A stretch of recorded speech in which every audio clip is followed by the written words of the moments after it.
Olá, vamos mais uma live de PES 21 e Free Fire. Ontem eu não fiz live, tentei até fazer, mas queria até não continuar. As peças não chegaram, eu ainda estou usando o programa. Bom, aí a nova foto, em todo detalhe. Ela não é bode preto, já li, reli, revisei. Gostei. Tá bom, muito bom. Fluido, quanto eu gosto enquanto fluido. Para acessar os meus livros, é só acessar o QR Code e comprar meus livros. E aqueles que quiserem fazer ações sociais, é só acessar pelo Pix, QR de Pix doações, PayPal doações, ou pela Caixa Econômica Federal, em qualquer lotérica, qualquer valor, tá? O importante é no final de um período termos condições de comprar mantimentos, fraldas geriátricas e doar para alguns locais, ONGs, alguns locais que fazem esse trabalho social que estão necessitando. Então é isso.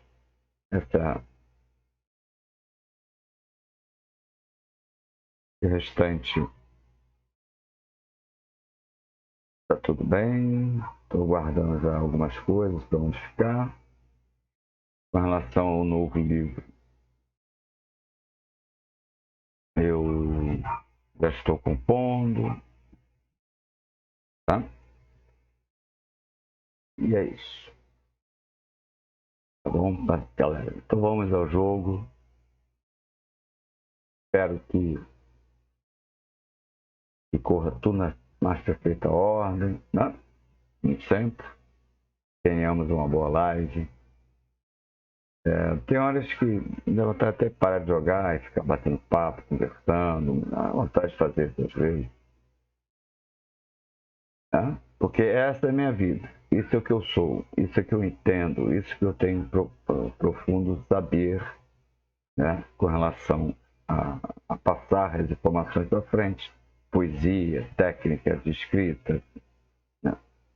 Conto, técnica de contos, né? Mas quando eu comecei a fazer, eu quis fazer o gamer. Mas confesso que isso me cansa. E nós devemos ser sempre honestos, né? Me cansa um pouco ficar aqui jogando, sabe? Mas eu queria estar falando sobre literatura, sobre gramática, sobre dúvidas das pessoas de gramática, né? Mas eu estou pensando o que fazer.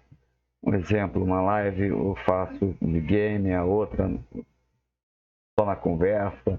Vamos falar sobre literatura, sobre gramática, tirar as dúvidas, né? Do português, da gramática. Estou pensando o que fazer ainda, estou analisando. Porque eu confesso, tem horas que não tem vontade de jogar nada. Sabe? Porque eu faço parte de um outro nicho. Eu tenho que sair do meu nicho, vim para esse nicho de game, apesar que eu gosto, não é? Mas diariamente isso vai já me deixando um pouco desconfortável. Não sei se estou me entendendo. Então, o que não me deixa desconfortável é estar lendo o tempo todo, é estar conversando sobre gramática, é estar falando sobre literatura, estar falando sobre poesia. Isso não me cansa. Posso ficar aqui 2 horas falando, conversando, orientando, né? Agora, com relação a game, eu jogo 2 partidas, 3 partidas. Isso já me deixa meio... Eu sei que tem uns fãs do gamer, né? Eu não sou fã do gamer. Eu apenas gosto de jogar. Porém, existem muitos processos aí que precisam evoluir, né? Os games precisam evoluir, né? Todos eles. Estão aquém ainda do que seja realmente, né? Precisava melhorar. E às vezes são coisas simples. Para melhorar coisas simples. No PES, uma coisa tão simples no PES é com relação aos juízes. Ao juiz, aos auxiliares, bandeirinhas, que realmente fica um pouco meio, né? Tipo um jogo ali sem juiz. E quando aparece para dar má notícia, cartão amarelo, cartão vermelho, ou deixar assim mesmo, deixar para lá, né? O famoso deixa disso. Então eu acho que precisaria aperfeiçoar mais ainda, né? Já estamos na tecnologia 5G, já estamos em Snapdragon 860, já estamos em Snapdragon 880, já estamos em CPUs batendo a 4 pontos algo, mais ou menos gigahertz, né? De velocidade. Já temos aparelhos aí a 8 GB de RAM, né? Já temos telas de 120 Hz, 190, 144, já temos internets potentes. Então os jogos tinham que se aprimorar em seus provedores, em seus renderizadores, e fazer algo para aperfeiçoar, deixar bem melhor, mais fluido, uma interação melhor com o jogo, e não ficar uma coisa robótica, né? Um pouco robótica ainda. Então, ontem eu sentei, vim aqui para fazer a gravação, para fazer a live de ontem, né? E aí olhei Ana me olhando lá de cima, dali, da prateleira. Falei, essa é uma coisa? Aí, sentei e fui ler, revisar, anotar alguma coisa que não esteja correto, para enviar para a editora, para corrigir, né? Isso aí não é pego e é jogado lá, passa para outro local, vai para outro local, até chegar lá para poder haver impressão, né? Imprimir. Então, às vezes acontece ali uma falha, uma coisa, né? Então tem que estar sempre atento, observando. Então, quando eu vejo essa foto, e para as pessoas acham que isso é exibicionismo, para mim não é. Se eu quisesse me exibir, teriam aí mais 8 títulos, né?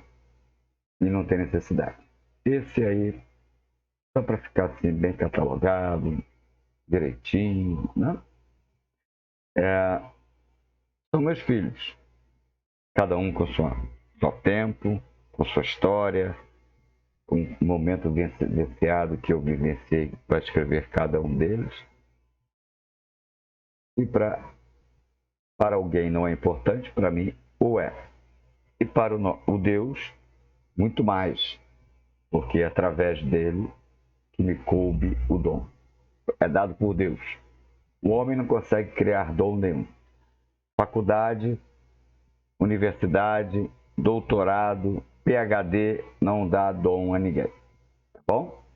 Apenas conhecimento. Conhecimento não é dom. Tá bom? Dom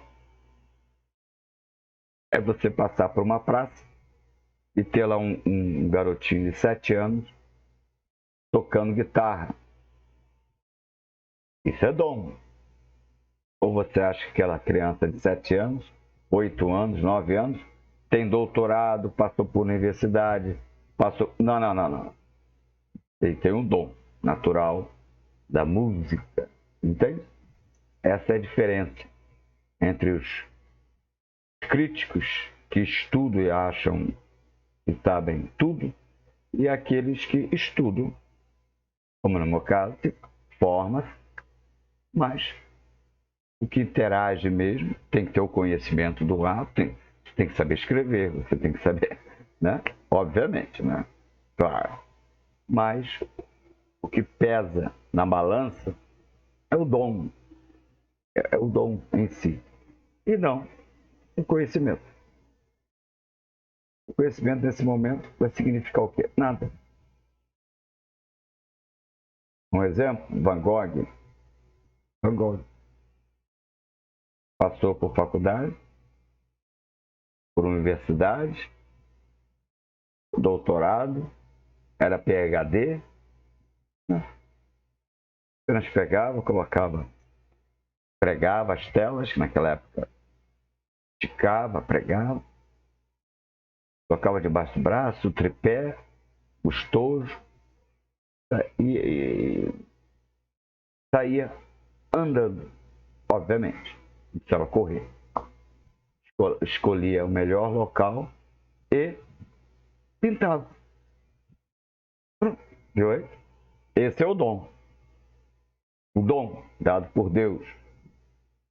Entende? Ele tinha conhecimento sobre aquilo, sim, básico. As cores frias, as cores quentes, as misturas, como todos os outros pintores da época. Né? Ah, quero ser pintor. Aí eu estava lá, faz 4 anos de artes plásticas, 6 anos de artes plásticas.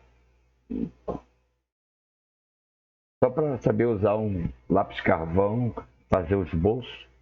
Isso tem que estar dentro de você. Entende? Se não tiver, não adianta fazer faculdade nenhuma. Porque você sabe muito bem, tem muitos por aí que são, mas não são. Né?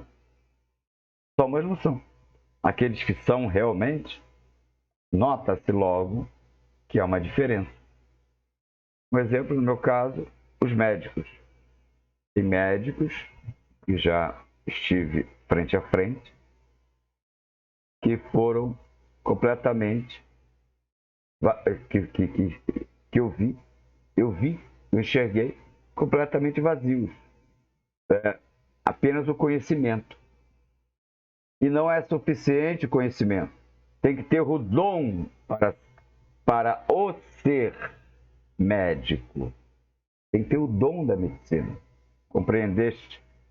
E aqueles que têm o dom da medicina e têm o conhecimento sobre a medicina, e aí é impressionante.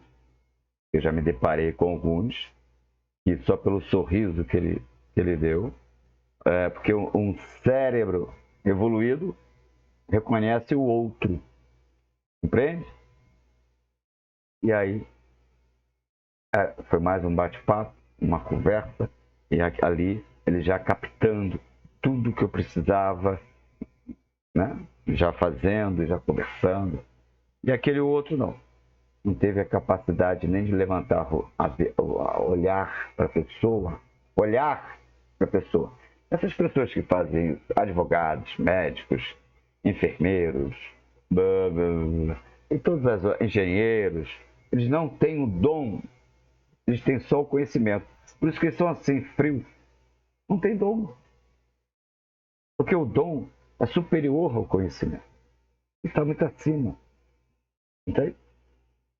Então por isso que você vê aquele médico é bacana, esse aqui é meio estranho. E aquele ali só tem o conhecimento, não tem um dom. Não tinha que ser médico, tinha que ser outra coisa. Advogado, entendeu? Engenheiro, químico. Não tinha que estar aqui cuidando de pessoas e não de animais, né? Cuidando de pessoas. Agora aquele ali tem um dom. Você percebe. E você percebe até nas pessoas que estão em volta. Ah, eu adoro aquele médico é bacana. Aí eu aponto outro, aquele ali, não gosto dele. Nunca gostei dele. Aí eu perguntei, por que, senhor? Olha, se eu soubesse, eu cheguei, fui falar com ele, ele falou assim, só um instantinho. Não escutei uma boa tarde, não escutei nada. Só um instante. Pode sentar. Aí ele falou assim, aí eu falei para ele, não precisa mais não, doutor, já estou saindo. É só um instante. Não. Eu não venho aqui para ser tratado dessa forma. Né? Aí eu levantei e saí. Conversei aqui com a recepcionista, ela foi, me colocou na vez desse outro médico aqui. Eu fui, ele olhou para mim, bom dia, como estamos hoje? Não fez nada de errado ontem. Sente aí, pode sentar, fique à vontade. Está confortável, quer alguma coisa? Não está nervosa? Eu fiquei assim. Isso é um tratamento, porque ali ele já está analisando a pessoa. Aí eu olhei para ela e disse, muito bem, fez muito bem. Então, não é só o conhecimento, tem que ter o dom para o ser. Senão não adianta. Entende? Eu tinha conhecimento sobre futebol, tenho conhecimento sobre futebol, tinha conhecimento de chute, como chutar, como bater em 3 dedos, como não bater, como bater de chapa, como bater de rosca, mas eu não tenho o dom do futebol. Significa que em qualquer teste que eu fosse fazer em qualquer clube, eu não entraria. Eu não tenho dom. O cara ia falar, pô, você bate em falta? Nunca vi ninguém bater numa falta dessa. Mas não dá para encaixar. Porque o cara reconhece que não tem. Por mais que tenha o conhecimento, mas não tem o dom. Percebeu a diferença de dom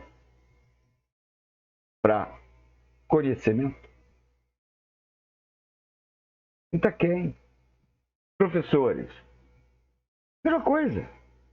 Tem professor que tem um dom do ensinar. E tem aqueles que não têm o dom, não eram para ser professores, eram para ser outras coisas. Alicismo em querer ser professor. Vão lá, fazem pedagogia, aí viram professores. Entendeu? Chega lá, não, é uma bagunça, não consegue. E aqueles que o são natural, receberam o dom para o ser, é um domínio, sem precisar ter chicote na mão. Entende? Há uma diferença gigantesca entre uma coisa e outra. Então, a primeira coisa que eu peço às pessoas, aos jovens, primeiro, não é o que você quer, é o que você é. Pergunte-se o que eu sou. O que eu sou. Né? E aos poucos, a vida, a natureza, o cosmos, os astros, todo um processo vai te dar a resposta. Por quê? Entende? Até eu saber que eu era poeta, demorou um pouco. Não muito, mas demorou. Porque meu poema escrito foi aos 14 anos, mas demorou. Eu sabia que eu era poeta. Antes eu achava que era jogador de futebol. Percebeu? Poeta. Não tinha nada a ver com futebol, não tinha nada a ver com... E adorava esporte. Adorava vôlei.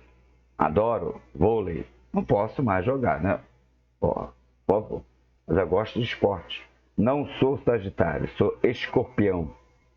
Como diz, Escorpiano. Sou de novembro. Dia 8 de novembro é meu aniversário. Aqueles que o lembrarem, por favor, coloque no chat aí, pelo menos parabéns. Né? 8 de novembro, Escorpião. Tá bom? Escorpião. Então, e é isso. Então, temos que compreender o que nós somos. Temos que compreender as nossas deficiências. Temos que compreender e descobrir os nossos limites. E temos que obedecer uma regra prática. Sobrevivência em primeiro lugar. Bom. E o que é isso? Sobrevivência sobreviver em primeiro lugar. Sabe o que acontece? Muitas pessoas não se apercebem que o ser humano, ele não foi criado para se estressar. Ele não foi criado como um robô para utilizar a musculatura 24 horas por dia. Entende? E as pessoas teimam em achar que são super-heróis. E não são. Nós não somos super-heróis. Nós somos limitados. Nós somos seres carbono, inteligência lateral. Utilizamos não total 25% de um hemisfério do nosso cérebro. Temos 100% sem saber e 70%, 75% sem saber também. Então nós temos 175% do nosso cérebro sem saber como usar. E usamos 25%, muito pouco. Não chega a usar totalmente. Então, inteligência lateral, ser carbono, né? E nós vamos, com o tempo, vamos deteriorando. Significa que nós temos limites. Percebam? Perceberam? Nós somos limitados. Quando jovens, somos todos super-heróis. Mas com o peso da idade, o super-herói vai deixando de ser super-herói. E tem que se adaptar ao quê? As comorbidades que vão aparecendo. Né? Mas eu não. Isso aí é involuntário. Isso aí é de cada um. Como no meu caso. Esportista, hoje eu tenho que andar devagar. Eu tenho que usar uma bengala. Devagarinho. E não tenho tanta idade assim. Sou novo, não é isso? Mas por quê? Problemas, comorbidades que apareceram. Culpa minha?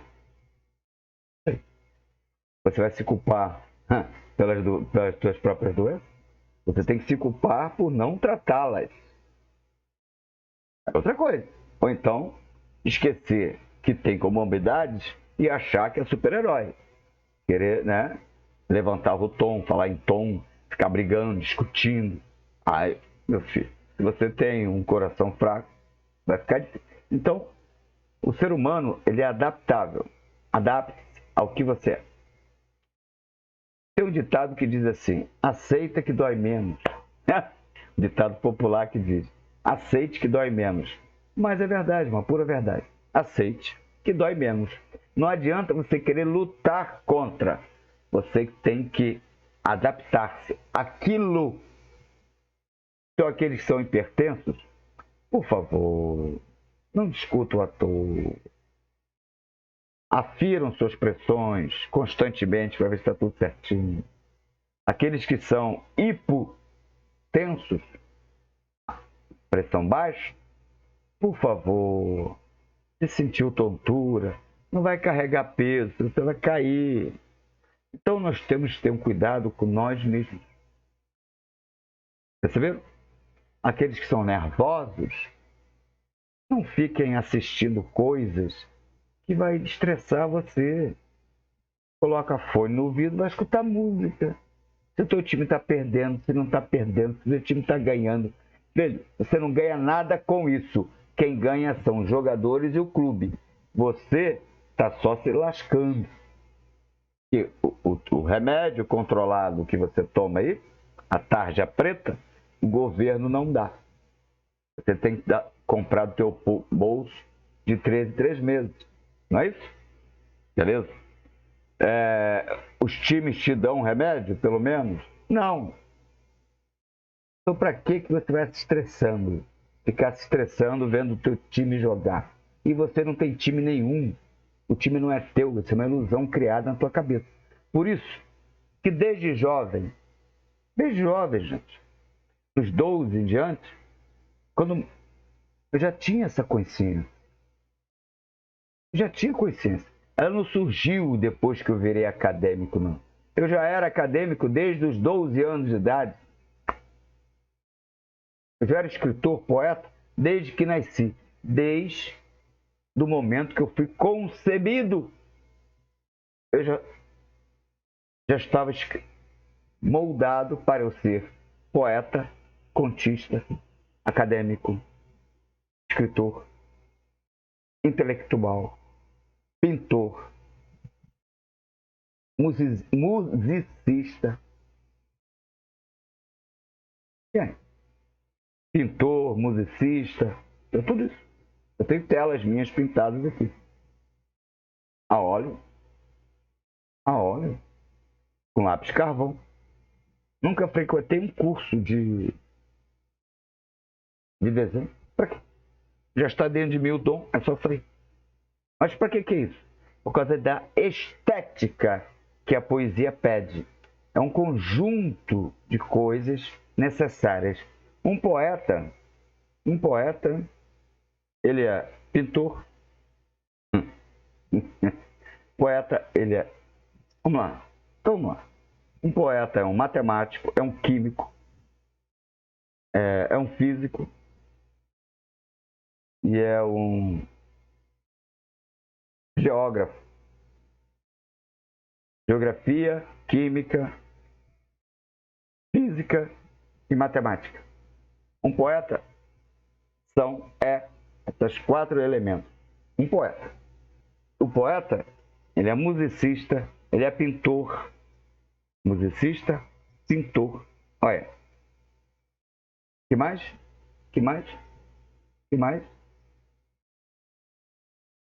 Vou colocar as outras.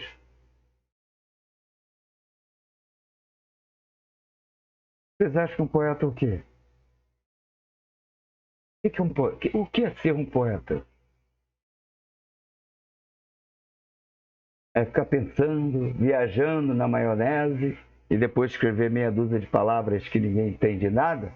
Não. A poesia ela é criada, a própria natureza, através de Deus, passa para mim a poesia. Ela já está no ar, ela já existe. Eu sou apenas um receptáculo. Percebam? O ser humano é apenas um receptáculo do conhecimento. Ele não é o conhecimento. É apenas um receptáculo. Uma taça. Então você tem uma garrafa de 1 litro e tem uma taça de 100 ml. Uma taça de 100 ml, 50 ml. Aí você pega, você vai encher ela toda? Não, vou colocar pela metade. Então aquilo ali é o conhecimento do ser humano. Mas na verdade o conhecimento universal é 1 litro. Mas ele não consegue, ele só consegue aquele pouquinho. Então nós temos que compreender todo um processo.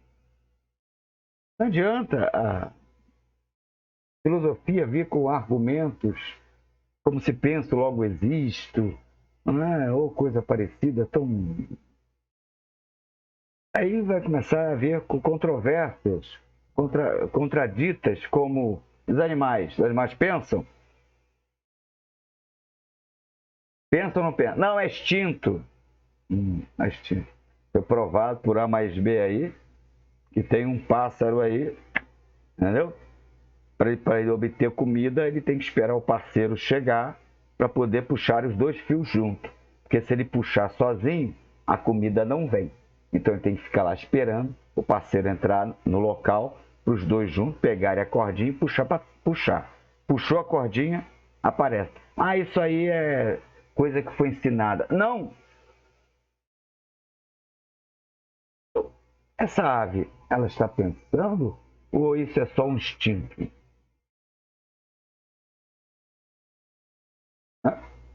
Nós somos os seres racionais. Eles são os seres irracionais, não é isso? Mas por que o parceiro fica esperando o outro? Porque ele sabe que precisa para puxar, precisa de 2 para puxar. Ele sozinho vai fazer M e vai ficar sem comer. Porque foi treinado para isso? Não. São experiências feitas aleatoriamente para ver o que vai acontecer. Como é que é feita uma experiência? Eu vou treinar meu cachorro a só latir quando eu levantar o dedo. Isso é adestramento, não é experiência. Não confunda experiência com adestramento. Ninguém adestrou aqueles pássaros. Eles fazem aquilo por instinto. Está raciocinando?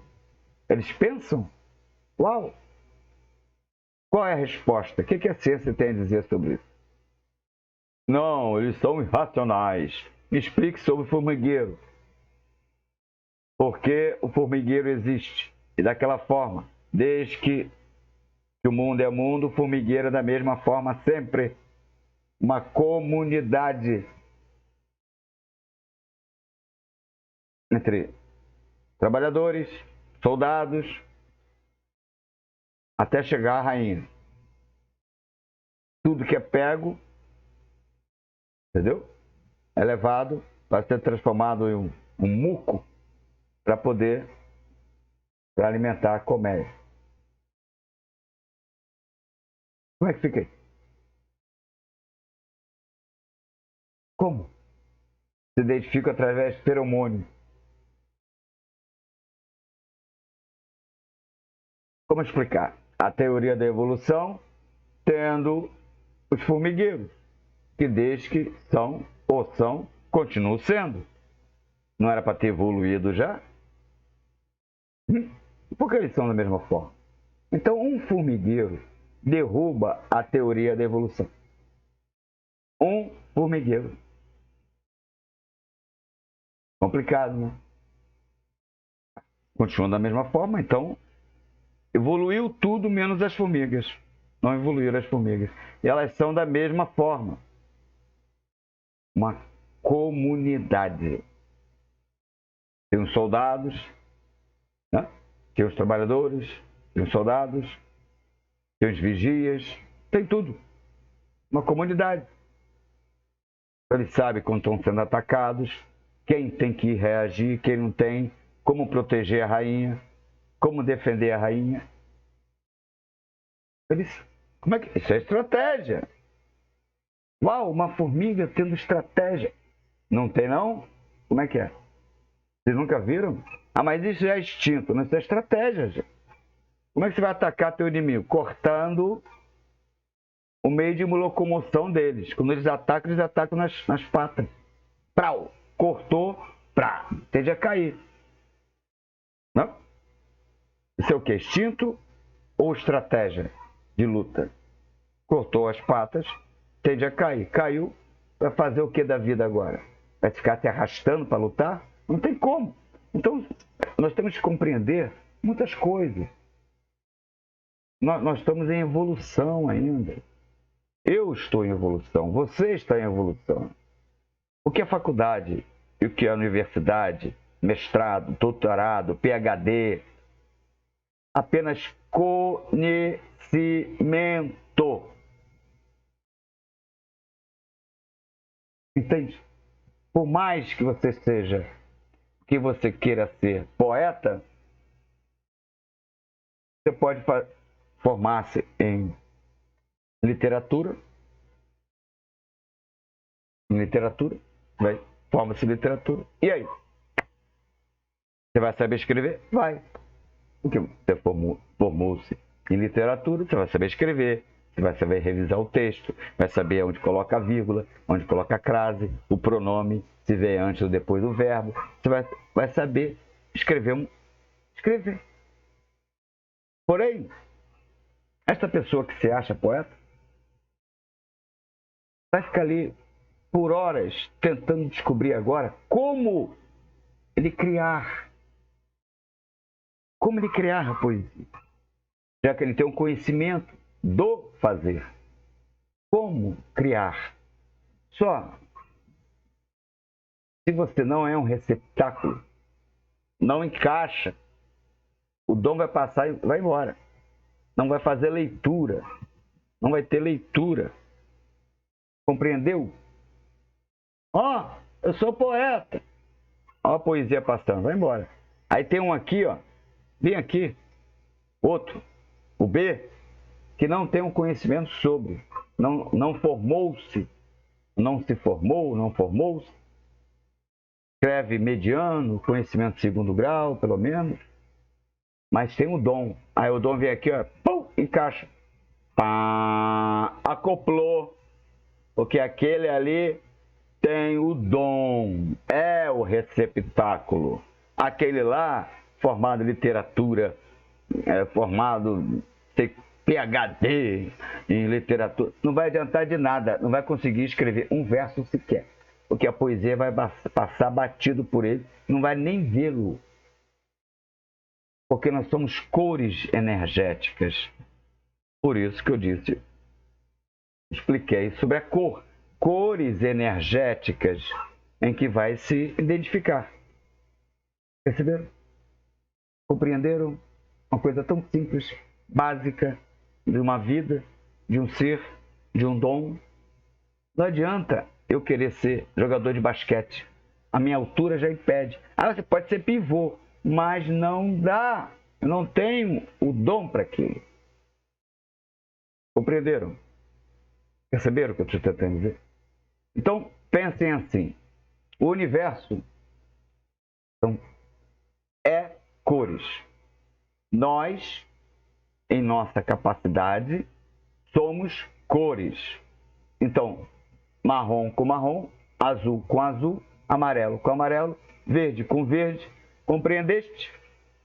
Então, jamais o marrom vai encaixar com azul. E se misturar, vai dar até outra cor, que vocês sabem. Então, vai ser marrom com marrom, azul com azul, amarelo com amarelo, verde com verde. E é assim que é a vida. Embora esse marrom, tadinho, ele é PhD em literatura, mas não consegue escrever um verso de poesia. Por quê? Porque ele tinha que ser músico.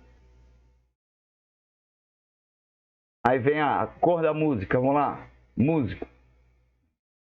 Verde. Aí vem o verde aqui, encaixa aqui, ó, pá.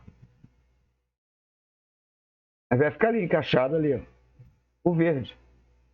Porque ali, ó, esse marrom tá errado. Esse marrom aqui, ó. Ou então, desculpa, ele é verde e não sabe que é verde. Aí vai vir um verde, pá, encaixa nele. Verde com verde, encaixou. Mas esse verde aqui tem o conhecimento e quer, porque quer, ser poeta. Percebeu o que eu estou falando? Em vez dele estar tentando compor músicas. Mas por que isso não foi feito antes? Porque o universo não disse isso à pessoa antes. Aí você quer tudo de mão beijada, né? Poxa, Deus já te dá os dons. O universo já tem que estar soprando no teu ouvido o que é que você deixa de ser. Descubra-se. Desnude-se. Arranca-te deste véu, libertes, que serás também. Perceberam? Pessoal, já estou falando há 38 minutos. É porque eu falo. Prefiro assim, porque mais ou menos assim vou jogar, tá? Vou fazer uma live de 2 horas, fica legal. Agora eu vou descansar um pouco, dar uma respirada. Daqui às 2 horas eu volto aqui, vai ficar pausado, para poder conectar tudo isso aqui, e ficar jogando esse joguinho aí, entendeu? Mas confesso aos caros amigos, aos caros colegas, aos caros seguidores, aos caros que assistentes, já estou ficando já grande, entendeu? Isso. Essa é a minha vida. Eu tenho que falar sobre isso. Entendeu? Sobre poesia, sobre literatura, sobre conto, sobre escrita, sobre filosofia. Né? Filosofia, por que não? Ah,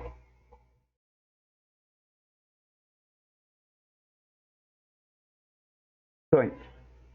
Eu vou, como já disse, daqui a pouco derrubar a webcam, deixar só o jogo, eu continuo com o programa, só apenas com o programa, capturando tela, e para evitar pesos e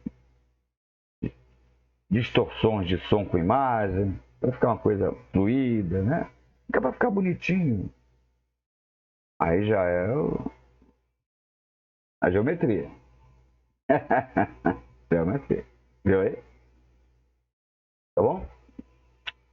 Mas quando eu vou trocar o jogo, eu vou jogar uma partida só de Free Fire. Não sei, vou ver o que eu faço. Tá? Quando eu for trocar o jogo, eu entro com essas informações assim, ó. Bom, aí vocês ficam vendo meu rostinho bonitinho. A minha bandeira aí tremulando. Um pouco fora de foco, não sei o que é. Não sei se sou eu, se é bandeira, o que é. Deixa assim mesmo. Não mexe, pelo amor.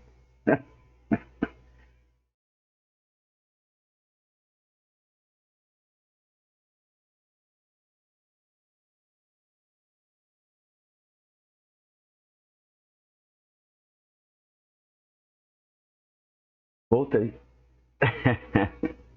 Voltei. Deixa eu arrumar aqui, que tá feio. Não vou ficar falando. Tá feio. Eu resolvi fazer o seguinte: não vou abrir jogo agora. Depois eu faço outra para abrir jogo. Eu vou concluir, já que estamos com 41 minutos já. Eu falei. Eu vou continuar a fazer uma apresentação do livro Ana, o Bode Preto. Tá? Aqueles que gostam de literatura, aqueles que não gostam, não posso fazer nada. Tá bom? Então, como eu já apresentei, vou apresentar de novo. Aqui está o livro. Os refletores estão melhores. Esse sou eu. Já expliquei sobre esse fardão, sobre todo esse símbolo que está aqui, sobre o que. Tá? É só ver os vídeos passados que vocês vão ver na explicação. Mas eu preferi utilizar esse tempo agora até o final para continuar falando sobre literatura, sobre poesia, um pouco, que vai estar no livro também, e sobre o próprio livro.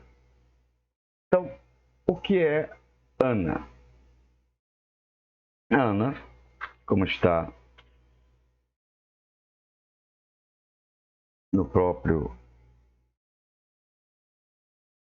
na própria apresentação, eu vou ler direto da apresentação mesmo, que é melhor. O conto Ana, o Bode Preto, foi escrito em época atual, na Ilha do Governador, no Rio de Janeiro, e conta a história de um amor adolescente que resultou em uma tragédia arquitetada e a lenda do Bode Preto. É contado em 3 partes. O autor aborda o tema de lenda urbana, pois é fato existirem muitas lendas urbanas na Ilha do Governador. Muitas lendas. Carro Preto, a Nuvem de Branco, a Pedra da Onça, o Bode Preto, e assim segue. São 15. Tá? Apresentando sua técnica de contar um conto dentro de um conto. Técnica esta já percebida em seus contos anteriores. O autor demonstra sempre seu humor, mas sem perder sua percepção ao fato principal. O que significa isso? Significa que o tema principal do livro é Ana. Porém, para não ficar algo pedante, que geralmente os romances tendem a ser, eu tenho toda essa parte do humor no Bode Preto, na parte do Bode Preto, que faz esse pêndulo, né? Esse pêndulo. cria um conto de humor ao conto, criando ambientes diferentes, épocas diferentes e técnicas diferentes em um só conto. Correto? Porque se Ana é um conto romântico, é uma técnica. O Bode Preto é um conto de humor, é uma outra técnica. Então são duas técnicas distintas, estando dentro de um livro só. São técnicas diferentes. Técnica do romance e técnica de humor. Porque o humor, ele pede velocidade de diálogo, velocidade de ação, velocidade de cena. E já o romance, ele é mais lento, ele é mais cadenciado. Entende? São técnicas opostas, mas sabendo o fazer, torna-se muito bom. No momento você está ali, daqui a pouco você passa para um ambiente totalmente diferente, retorna para aquele ambiente, volta para um ambiente diferente, e você fica nesse pêndulo, passando de um para o outro, de um para o outro. Naturalmente, tem a ver forçação de barra, tem a ver empurrão, pressa, tranquilamente, normalmente. Então vamos a Ana, o Bode Preto, parte 1. A Ana, na verdade, ela começa... Deixa eu ver aonde a Ana começou. Porque eu comecei primeiro compondo Ana. Vamos ver. Aonde está? Achei. Calma. Então... Ana, na verdade, começaria, né? Começou aqui. Ana, por Armando Muniz Poeta. Mãe, o que tanto meu avô faz sentado naquele banco, sempre neste mesmo horário? Vitor perguntou para a mãe, olhando pela janela da cozinha, vendo o avô sentado em um banco, com o olhar perdido para o mar da praia da Bica. Aqui começaria Ana e todo o conto. E começou. Porém, quando eu cheguei 10 laudas depois, acredito que 20 laudas depois, eu percebi que não estava ficando bom. O eu contista, devido à abordagem que eu tenho, que ele tem, é uma abordagem mais de humor, de velocidade, de cena, de cena rápida, 3 pontos de visão da própria cena, 3 pontos distintos da abordagem da própria cena. E aí o eu contista, começou a ficar meio perneta. O que eu quero dizer com perneta? Começou a perder assim, a instabilidade do texto. Entende? Não é insegurança, é instável. Ficou instável o texto, ficou chato. Entende? Igual aquele dia que você acorda, quer jogar e perdeu a primeira, perdeu a segunda, você larga para lá, não é assim? Muito bem. E aí depois você vai fazer a tua higiene, fazer as tuas coisas e tal, passado horas, você vai lá, já está melhor. Então, é isso aí. É isso aí. É esse processo, entende? E eu percebi que não estava bom. Estava ficando enfadonho, o eu contista sempre reclamando comigo. E, assim não dá, assim está ficando chato. São vozes dentro de você. Tá bom?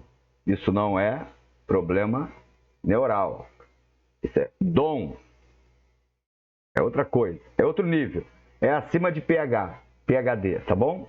Acima de PhD. Muito acima. O dom tem vida própria. Beleza? Valeu. E aí começou a me catucar, tá? E aí, eu bem, já sei o que está acontecendo. E aí, criei, pesquisei, tive que fazer pesquisas lá na hoje Fundão, né? Mas era Ilha do Governador da época. E descobri que tanto o baú tem também lendas, tem 3 lendas no baú, tem, e o bode preto. E aí veio, pum, é isso que eu quero. Aí o que eu fiz? Por isso que eu falei na live anterior, eu entrei no Writer, no Office Writer, no Office Escritor, entendeu? Writer. E fui empurrando tudo para baixo e entrei. O bode preto, vírgula, por Armando Muniz Poeta. Iniciei, e aí comecei a criar a história. Parei de escrever a Ana e comecei a pensar em como criar a história do bode preto. Comecei a juntar as peças do quebra-cabeça, fazendo anotações, saber o que ia colocar ou não, e para saber o que ia fazer. E ficou assim. Aí, em vez de começar daquela forma, o livro passou a começar como O Bode Preto, vírgula, por Armando Muniz Poeta. E vamos lá? Vamos lá. Por volta das 22 horas de uma terça-feira do mês de agosto, Maria, a filha do seu Alberto, dono da padaria, saiu da casa de Juvencio olhando para os lados. Bem desconfiada. Atravessou a rua em direção à sua casa, mas antes de fechar a porta, observou a rua e foi pé ante pé para o seu quarto. Seus pais dormiam neste momento.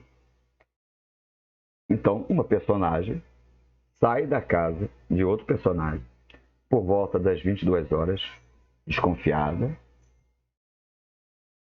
observa a rua para ver se não tem ninguém na rua, entra em sua casa e sobe pé ante pé a escada até o seu quarto. Seus pais dormiam neste momento, quer dizer, não viram ela chegando, não ouviram ela entrando na casa. Beleza?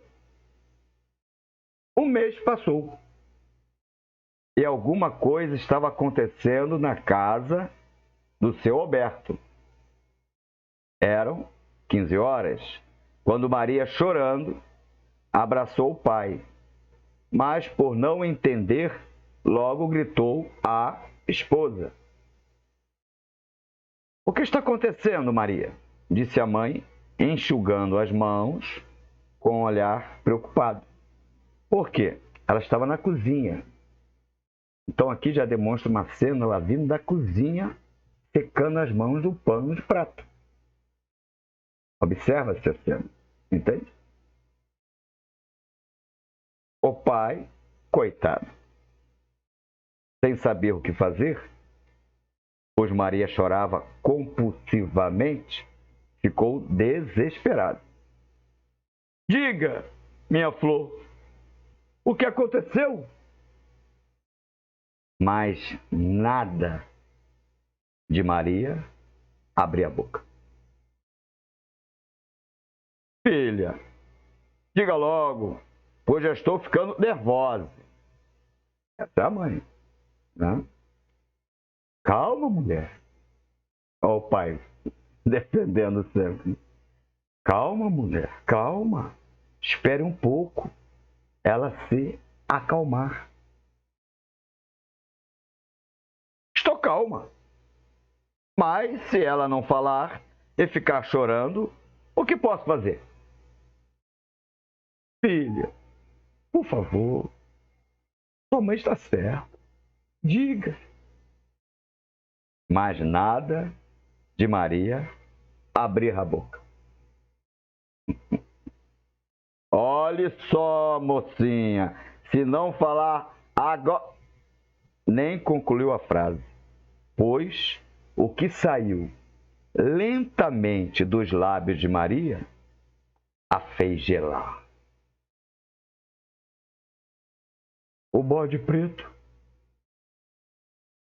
Alberto, paralisou os movimentos. junto com a esposa, como que estivessem em câmara lenta. Câmera lenta. Em expressões, em reações, até seus olhos se encontrarem. Um espanto no rosto dos dois e uma ira pulsante e crescente surgiu no interior de Alberto.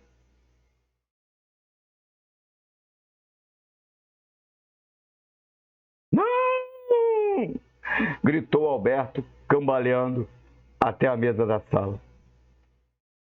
A mãe não sabia se gritava ou se corria para ajudar o marido. Maria continuava chorando em pé diante dos dois. Alberto, já visualizando o bode preto, o encarava de frente com ódio mortal nos olhos, como se dissesse: vou te matar, demo! Até que um grito horripilante percorreu a sala vindo de Maria, que caiu desfalecida.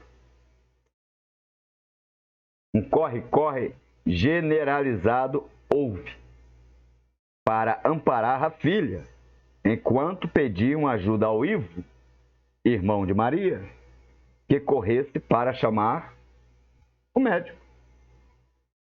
Mesmo com Maria aos braços, sendo levada até o sofá, o Alberto encarava o bode preto em pensamento e praguejando em meia voz, falando sozinho. A mãe não sabia o que pensar, nem o que fazer. Estava tão atordoada que fazia todos os movimentos automaticamente.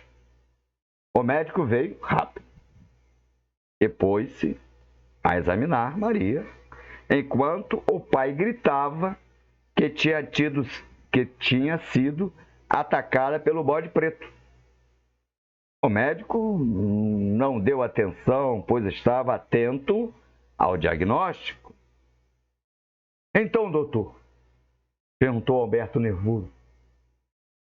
Bem, amigo, um mal-estar passageiro, mas terão que levá-la ao hospital depois para fazer exames.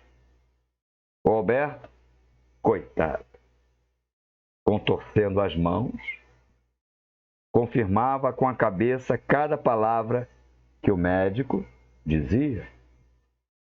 O doutor Jones, antes de se dirigir à porta, perguntou: o que disse sobre o bode preto, senhor? O doutor não sabe? Disse Alberto, um pouco sem graça.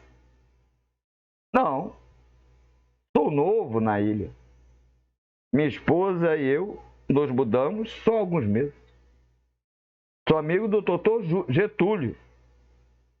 Então, converse com ele, doutor, que ele explicará tudo.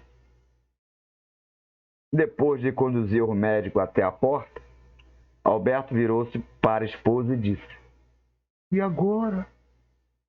O que fazer? Continuou andando até o sofá, colocando a mão na testa de Maria, que chorava, e falou: uma coisa te prometo, minha filha. Vou caçar este demo até os quintos, se for preciso, mas vou trazer a cabeça dele num saco.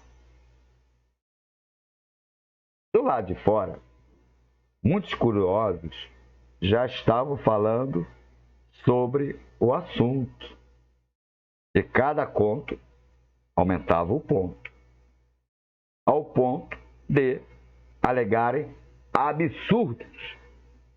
Ô de casa! Gritou na porta a única pessoa que não podia saber do ocorrido. Pai, é o Júlio. O Alberto, já vencido, quase babando sangue, disse: filho, deixe-o entrar, afinal, logo todos saberão.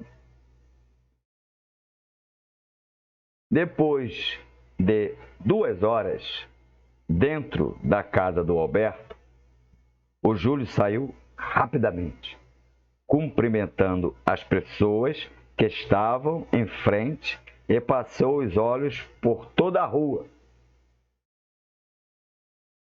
Ao deparar com a lanchonete lotada, não perdeu tempo e foi direto para lá.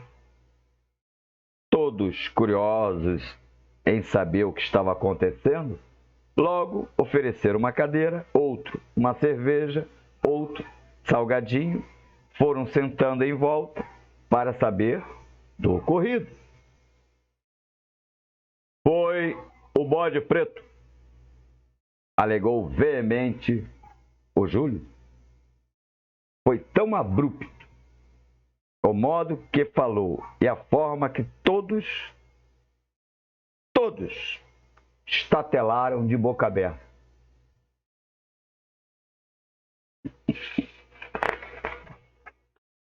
O quê? Indagou um. O bode preto atacou a filha do Alberto? Indagou outro. Fale, homem!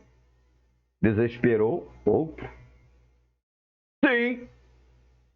Gritou o Júlio, satisfeito com o sucesso. Mas como foi isso, homem? Conte-nos. Bem, pelo que o Alberto me contou, a filha foi atacada pelo bode preto. E ele jurou que vai atrás do Dema até lá. Lá! Entendeu? O garçom, vendo aquele tumulto na lanchonete, se aproximou perguntando: o que está acontecendo aqui? O bode preto, respondeu um. Que bode preto, gente? Ficou sem entender o garçom. O bode preto que atacou a filha do Alberto, disse o Júlio, pausadamente, saboreando a cerveja. Credo em cruz! Assombrou o garçom, fazendo sinal da cruz, e falou: em pleno 2019? Isso acontece ainda? Acontece! Praticamente todos responderam ao mesmo tempo. E agora? Perguntou o garçom atônito. Então, é só criar. Fazer o quê? Criar o quê? Perguntou o garçom inocente. O filho do bode preto, afirmou o Júlio. Imediatamente todos concordaram.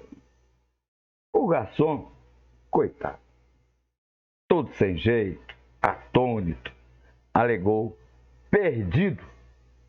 Vou falar com o padre. Ele tem que ajudar, concluiu. Tem jeito não, disse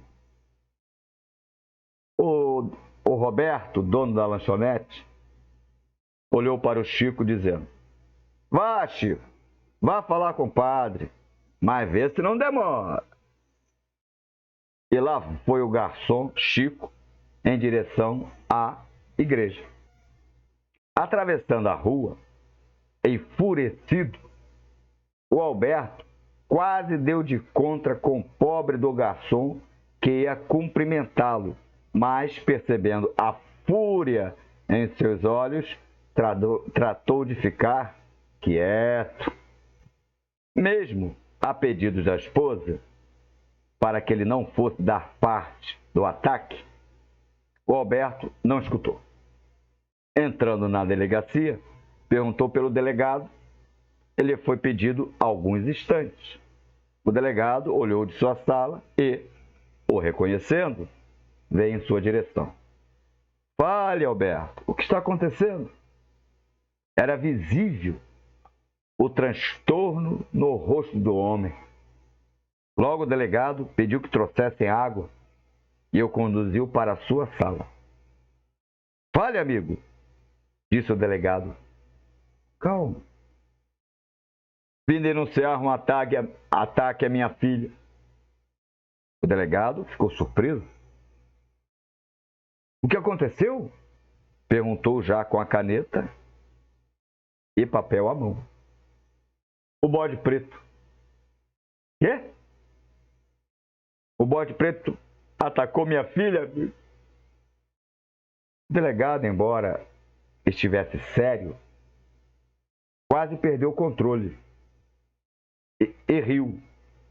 Mas vendo a situação do homem, pegou o copo de água e bebeu para segurar o riso.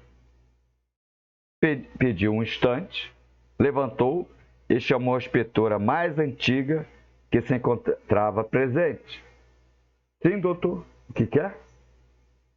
E o delegado pediu que colhesse o depoimento do Alberto.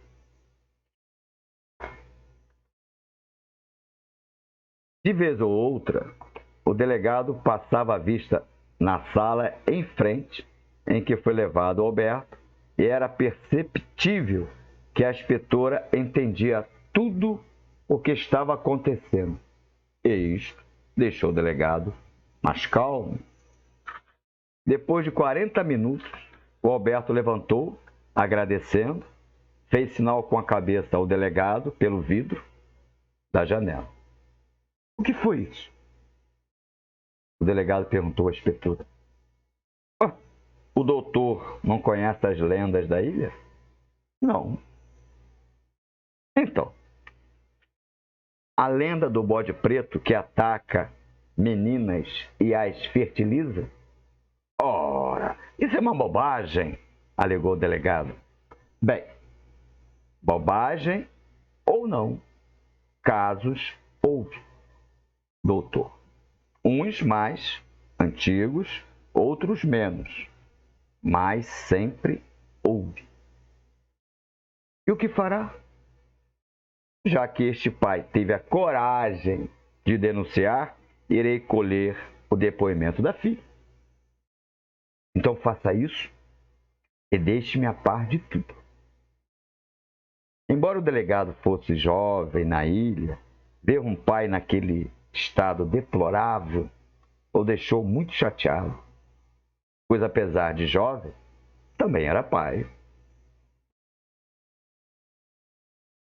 Ana, por Armando Muniz Poeta.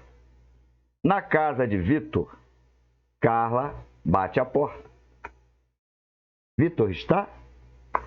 Está, Carla. Suba. Está no quarto.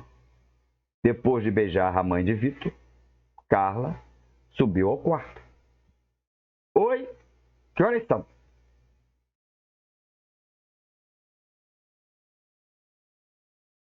Sim. Oi, sabe que horas são?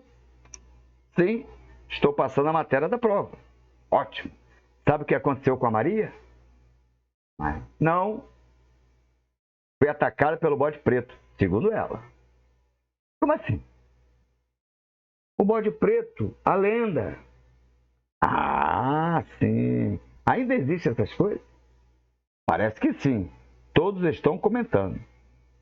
Oh, deixa isso pra lá. Vem, quero um beijo. Só um? Pá de graça que tem que estudar. Está bem. Vamos ao estudo. Bate a porta a mãe de Vitor depois de alguns minutos. Trouxe para vocês um lanche bem reforçado. Mãe, está sabendo da filha do seu Alberto? Não. O que houve? Foi atacada pelo bode preto. Ora, isso é uma bobagem. Não existe mais essas coisas, meu filho. Foi sim. Assim que estão falando, disse Carla. Duvido, disse a mãe sorrindo e saiu do quarto. Não entendi, Vitor. Nem eu. Vem, me ajude com esta matéria. Carla saiu da casa de Vitor, já passavam das 18 horas. Assim que Carla saiu, Vitor foi falar com a mãe. Mãe! Né? Dei essa volta toda para chegar naquele momento que eu comecei o livro. Aqui, ó. Viu? Mãe, o que tanto meu avô faz sentado naquele banco? Sempre neste mesmo horário. Vitor perguntou para a mãe, olhando pela janela da cozinha, vendo o avô sentado em um banco com o olhar perdido para o mar da praia da Bica. Por que não pergunta para ele? Respondeu arrumando a mesa para o jantar. Várias vezes tentei saber, mas ele jamais me contou, concluiu. Por uns segundos, Vitor observou o avô pela janela enquanto pensava no que a mãe havia dito. Mas o que mais o impressionava era o olhar perdido do avô. E, já na varanda da casa, observou pensativo o porquê disto. Sentado no banco, ao lado de uma amendoeira, vendo as ondas baterem na praia, seu Plínio, com os olhos cheios de lágrimas, estava como que em torpor, olhando estático o belo mar da praia da Bica. A lua de prata cintilava longe seu esplendor, iluminando cada canto da mente humana. Mas para os que querem ser acordados de seus mundos, os carros passando em sua pressa constante, os transeuntes passando mais preocupados com os seus pensamentos do que com a noite de encanto, pois são pessoas presas em seus lamentos, esquecidas do sublime canto. Um banco, a praia, o vento, a lua, o sonho, mais nada. Ninguém mais se importa com o sonho, nem com a lua e seu esplendor, clareando o torpor da mente incrédula. Vivem por se esquecer que um dia foram crianças e continuam sendo. Mas não vem mais o momento que os levou a libertassem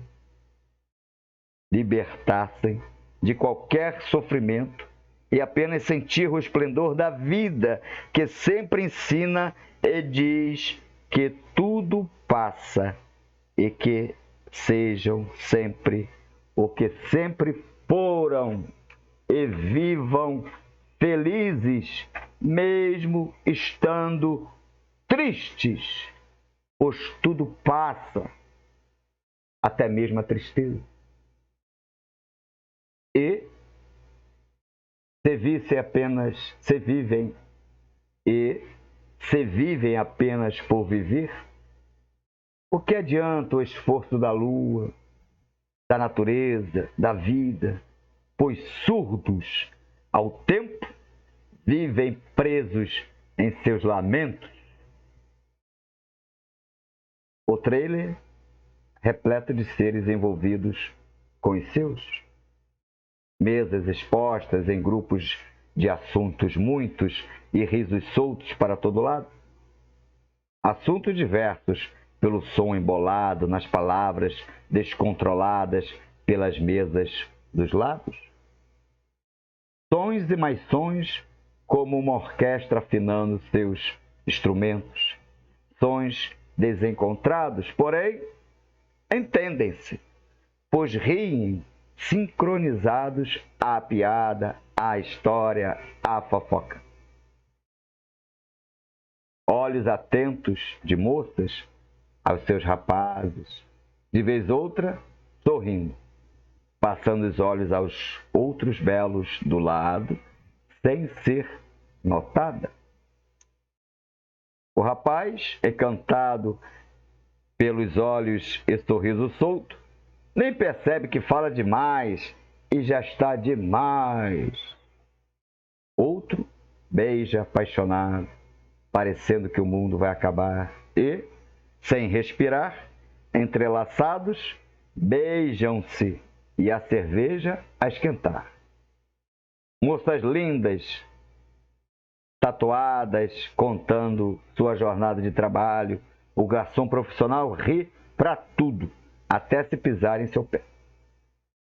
O cão, de colo, tremendo, nervoso pelo alvoroço, olhando desconfiado para o gato deitado no canto da calçada.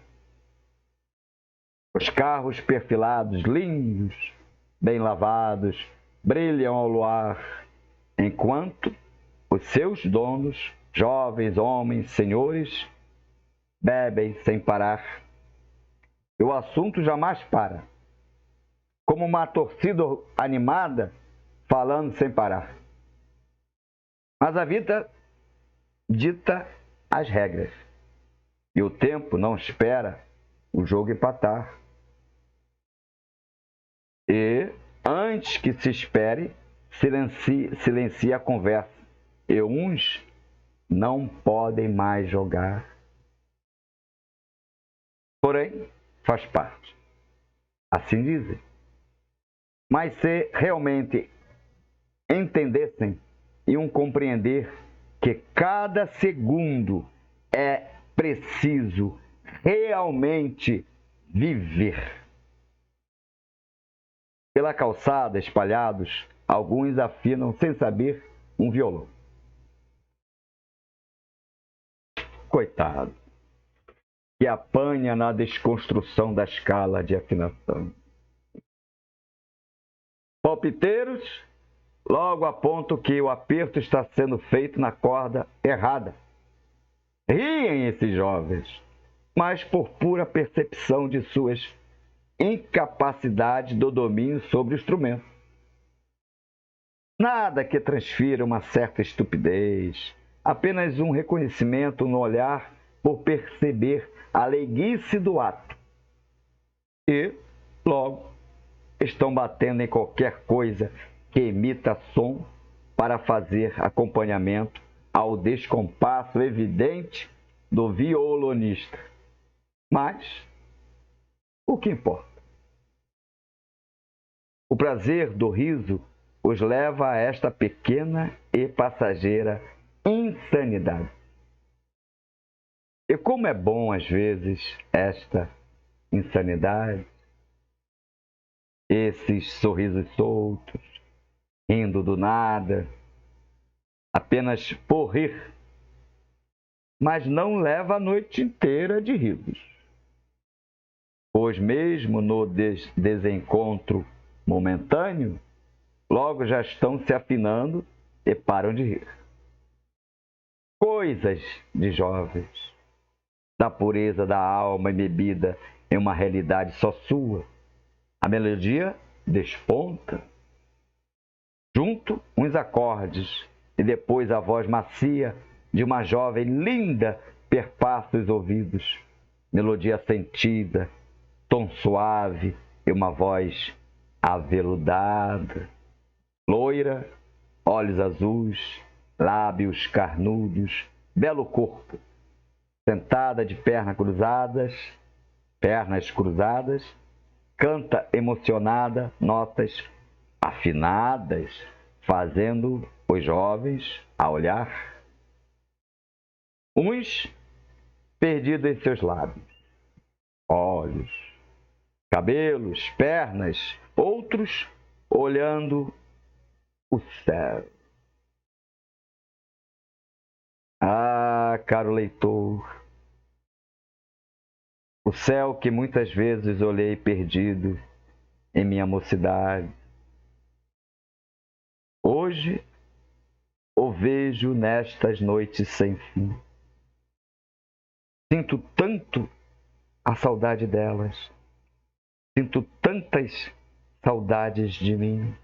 E como sinto que os dias despedem-se de mim. Às vezes, agora, até me ignoram, mas antes sempre me queriam por toda a minha atenção e energia. Sei que tudo faz parte de um contexto infinito. da vida, mas como queria poder retornar e sentir o que sentia, embora jamais pude tê-la em meus braços, guardo um segredo bem guardado que um dia, quem sabe, revelarei em escrita. Vitor se aproximou de seu avô. Que faz aqui, vô? Vitor sentou ao lado e seu avô imediatamente disfarçou o choro, levando um lenço ao rosto, tentando dizer que estava limpando o suor. Mas Vitor percebeu as lágrimas e sentiu o peito apertar com a cena. Disfarçou, dando a entender que não percebeu e olhou distraído, tentando refletir sobre o que viu. Ora, retrucou Plínio, tentando pensar em uma alternativa simples para o que fazia, e continuou, apenas olhando o mar. Uma pausa houve entre os dois. Perfilados, olhando o mar, Vitor pensava em como abordar o avô, pois, pelo que percebeu, não seria fácil fazer-lhe contar alguma coisa rapidamente, e ficou elaborando uma forma de perguntar novamente. Mas a lua já confabulava com a noite. Combinadas, providenciaram uma das cenas mais lindas que se pode presenciar os olhos humanos e não prostrar. O luar tocou o espelho da água de forma tão precisa que o mar tornou-se um rio, em pequenas ondulações infinitas. As ondas silenciaram, fazendo seu papel tão magníficas. E o brilho veio direto aos olhos de Plínio, que ficou extasiado vendo a beleza resplandecente a seus olhos. Por segundos, sua mente perdeu-se no tempo. Fez-se dia a seus olhos, como que o tempo retornava.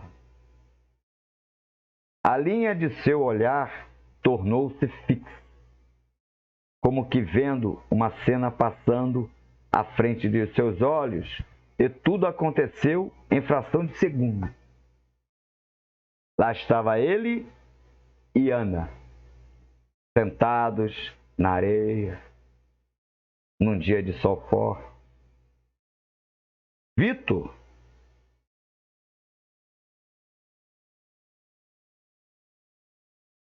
apesar de ter passado só alguns instantes da pergunta, percebeu nos olhos do avô que ele não estava ali. Ficou claro a Vitor que seu avô estava em outro lugar, como que viajado. E, por alguns segundos, sem saber o que fazer, aguardou, até que ouviu dos lábios de seu avô um nome. Ana! Ana! Vitor pensou alto. Veja, Plínio, lá um grupo de golfinhos. Que magnífico! Veja a velocidade, parece que brincam. Veja! Ana estava com um vestido longo, amarelo claro, chapéu grande, que segurava para que a força do vento não o levasse. O tempo estava realmente mudando e logo a chuva também queria participar de tudo, mas só ameaçava em trovão, relâmpagos, céu fechado. Mas tudo foi acalmando e novamente o sol reinou soberano. Plínio e Ana haviam corrido para a proteção de uma enorme amendoeira. Riam por nada, apenas por rir. Que susto! Disse Ana, encostando a cabeça no ombro de Plínio. Plínio estava calmo, apesar da idade, sabia que era chuva passageira. Mas Ana, pelo susto, estava um pouco ansiosa. A tarde fez-se por toda. Logo os golfinhos voltaram à brincadeira. O que fará amanhã, Plínio, depois da escola? Preciso ir com minha mãe ao médico, mas será rápido. Depois podemos nos encontrar. Vamos sim, disse Ana, dando um beijo rápido nos lábios de Plínio e saiu correndo, deixando Plínio desconcertado, sem saber o que fazer. Plínio apenas sorriu vendo Ana sumir na corrida pela rua fora. Ficou tão encantado que começou a rir sozinho. "Do que está rindo, vô?" perguntou o Vitor sem entender nada. Plínio não o escutou. Estava em outra época, embora na mesma praia, mas em outro tempo.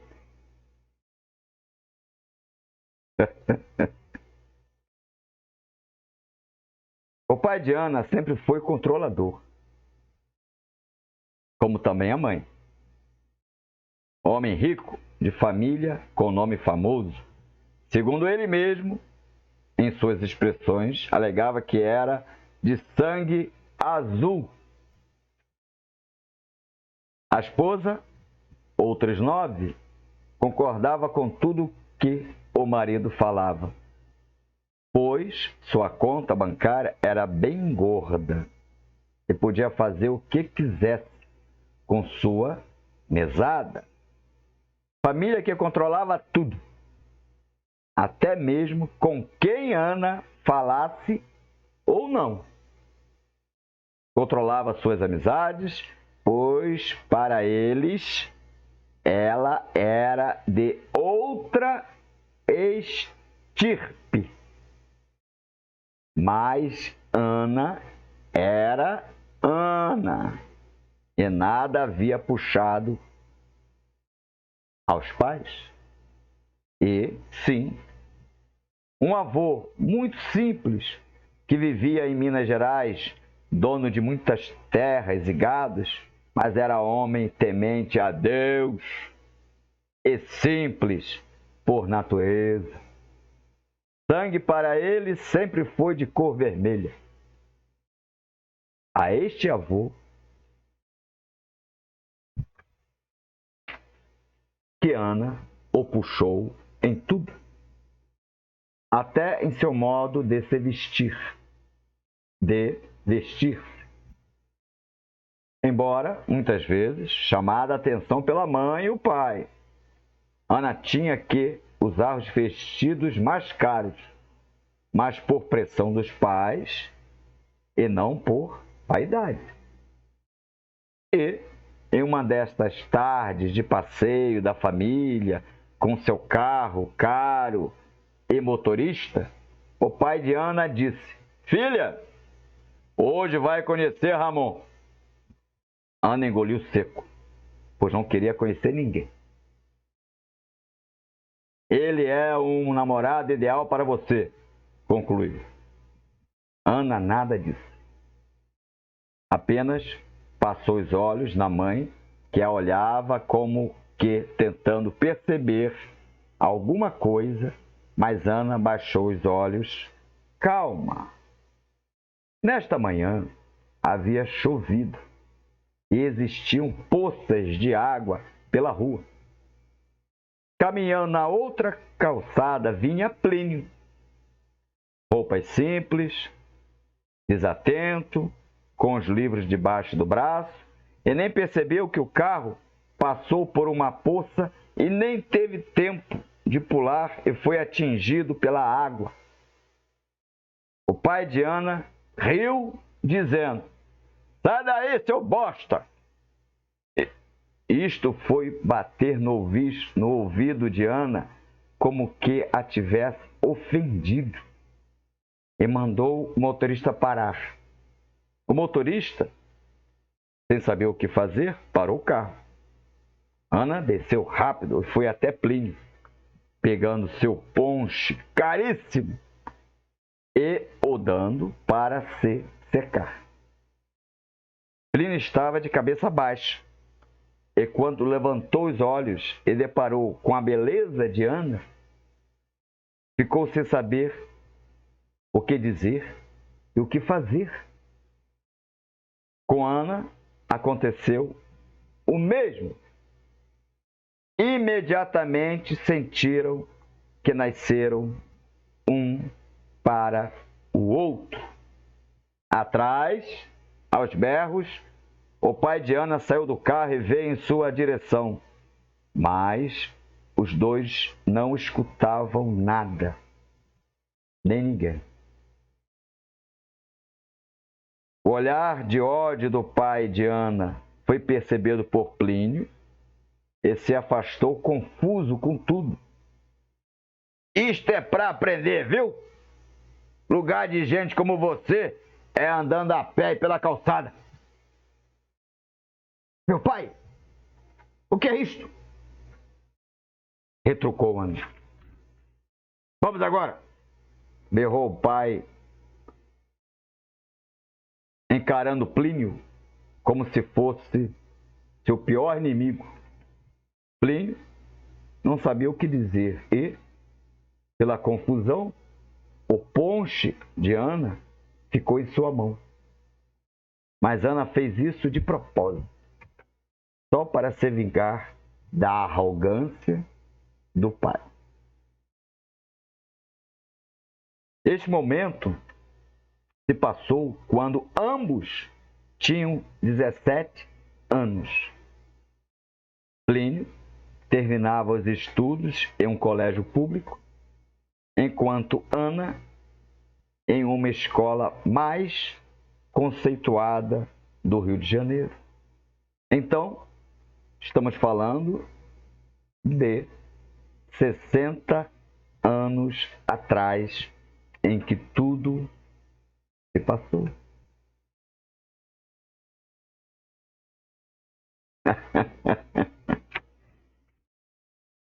E assim continua. E o bode preto? Calma. Essa é a parte da Ana. Daqui a pouco o bode preto. Peraí, cara. Uma lauda, duas laudas, três laudas, 4 laudas, 5 laudas, 6 laudas. Na sétima, depois disso, ainda falta concluir aqui, aí entra o bode preto. O bode preto por Armando Muniz, poeta. Na casa do Alberto, o padre bate a porta. E aí? Aí já começa aqui. Sai de Ana e passa para o bode preto. Sai do bode preto, passa para Ana. E assim fica passando de um para o outro. Tá bom? Aqui, Ana. Percebam que eu já... E vai haver uma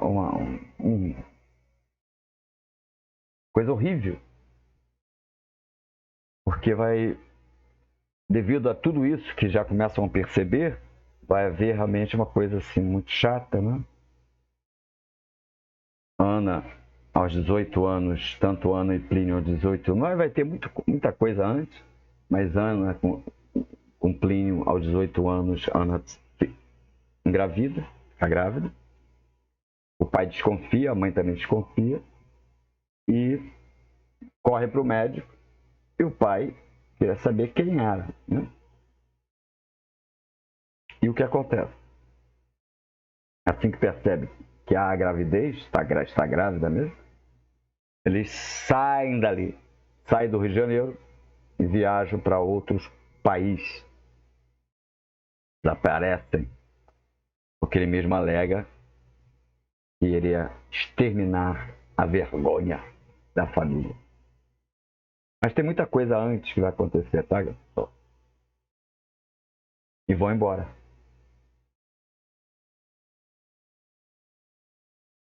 E aí acontecem várias coisas. Começa a haver as tragédias. É um romance que vai haver várias tragédias. Entende? Para contrabalançar essas tragédias, eu coloco o bode preto para as pessoas não ficarem muito tristes, né? Com todo esse emaranhado que eu vou fazer. E o romance é triste, não tem jeito. Como teriam forças Ana e Plínio para lutar contra um dos homens mais ricos do Rio de Janeiro, mais influentes. Não tem como. Tem. Mas nós temos aí um bebê nesta história. O que acontece com esse bebê?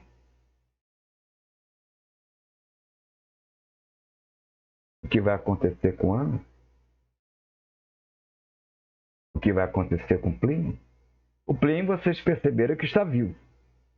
Eu já começo, o neto vai lá conversar com ele, está sentado no banco, do lado, a mesma amendoeira que eles se protegeram há 60 anos atrás da chuva. Não é isso? Muito bem. Será que Ana está vivo?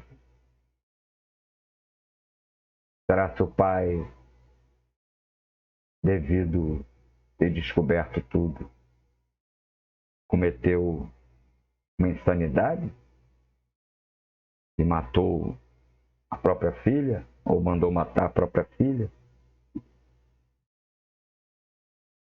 e a própria neta, ou o neto? Ou será que mandou matar o próprio neto, ou a própria neta? Lamentavelmente, vão haver tragédias, tá, pessoal? Eu tive que contrabalançar isso. É triste, mas eu não pude fazer nada. Não tinha outra saída. Eu pensei muito em como sair disso. Conversei muito com minha esposa. Demais, vocês nem imaginam o quanto.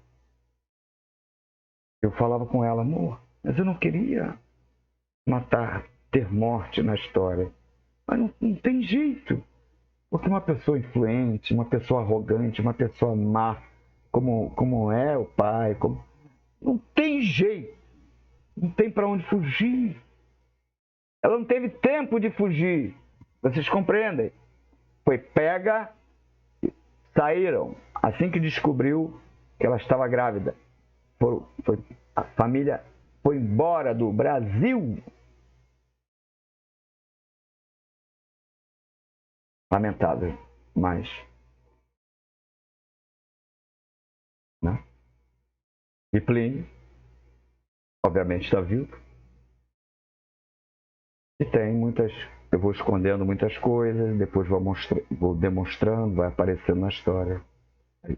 Então este é a Ana, o Bode Preto. Mas tem muita coisa hilária pela frente aí. O Bode Preto, então vocês vão rir muito. Porque é uma confusão danada dessa Maria aí, né? Que vocês perceberam quando comecei a ler. Numa terça-feira de agosto, ela saiu da casa de um fulano e tal, meio, né? E depois aparece grávida, depois de um mês começa a ver efeitos, né, da gravidez, não é isso? Todo um processo, não é isso? E como é que fica isso? Aí ela vem dizer que foi atacada pelo bode preto, que realmente a lenda reza, na lenda, que o bode ataca as virgens e as fertiliza. É a lenda. Não fale nada comigo. Eu sou apenas um contista. Eu sigo o que já está pré-estabelecido. Não posso criar, nem aumentar, nem diminuir. Dentro do conto, no meu conto, eu posso. Mas a lenda estabelece isso. É um bode que ataca e fertiliza as virgens.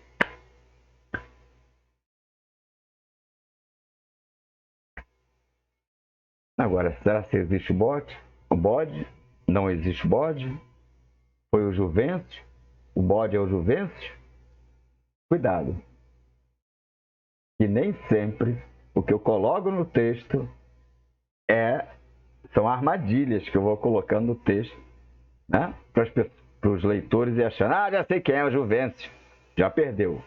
E já aviso, não é o Juvencio. Já aviso logo. Não é o Juvencio, tem nada com isso o Juvencio. Bom, mas ela saiu da casa do Juvencio às 22 horas, numa terça-feira de agosto. Não é o Juvencio. Não adianta apostar no Juvencio, vocês vão perder. Então vocês têm que começar a pensar. Pô, não é o autor já disse que não é o Juvencio? Não é um homem? Então é o bode. Bem, eu não disse isso. Eu disse que não é o Juvencio. Mas não aleguei nem afirmei que não é o bode ou é o bode. Não disse isso. Descubram, comprem, leiam. Então, a live de hoje é a apresentação do livro. Fiz questão de ler. Vou postar também no Facebook e nas minhas redes sociais, que ainda não tinha apresentado ainda. Daqui a pouco vou fazer outra gravação, aí já jogando para poder fazer outra live. Então é isso. Um beijo do poeta, aí sim, poeta e contista. Um beijo dos dois, do poeta e do contista. Uma ótima segunda-feira para todos. Que Deus abençoe a todos e não me desampare. Que assim seja em nome de Jesus Cristo. Amém. Um beijo a todos.